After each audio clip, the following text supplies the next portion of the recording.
குலதெய்வங்கள காணோம் அப்படின்னு தெரியாமல் குலதெய்வத்தை தேடி எத்தனையோ குருவி ஓடாங்க பார்த்து குலதெய்வத்தை தேடி கொள்ள பேர் இருப்பாங்க.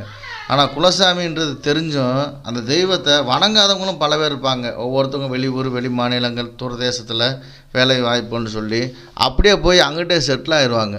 ஆனால் வருஷத்தில் ஒரு நாள் நம்ம குலதெய்வத்தை வணங்கி வந்தோம்னு சொன்னால் நம்ம குடும்பத்தில் இருக்க சிக்கல் சிரமங்கள் பஞ்சாயத்து வில்லங்க விவகாரம் சொல்லி எல்லாமே விலகும். ஜாதகம் ஒரு பக்கம் இருந்தாலும் இந்த குலதெய்வத்தை நம்ம வணங்கி வந்தோம்னா நம்ம குடும்பத்தில் இருக்கக்கூடிய வாரிசு விருத்தி வம்ச விருத்தி என்று சொல்லி எல்லாமே விருத்தியை கொடுக்கும். காசு பணம் தொழில் துறையில் சிக்கல் சிரமங்கள் எல்லாத்துக்கும் வரத்தையும் செய்யும். ஆனால் குலதெய்வ கட்டுன்றது இருந்துச்சுன்னு சொன்னால் நம்மளை காக்கிறது ரொம்ப கஷ்டங்களாகத்தான் இருக்கும். எந்த தெய்வத்தை வணங்கினாலும் அதோடைய அருள் கிடைக்காமல் இருக்கும்.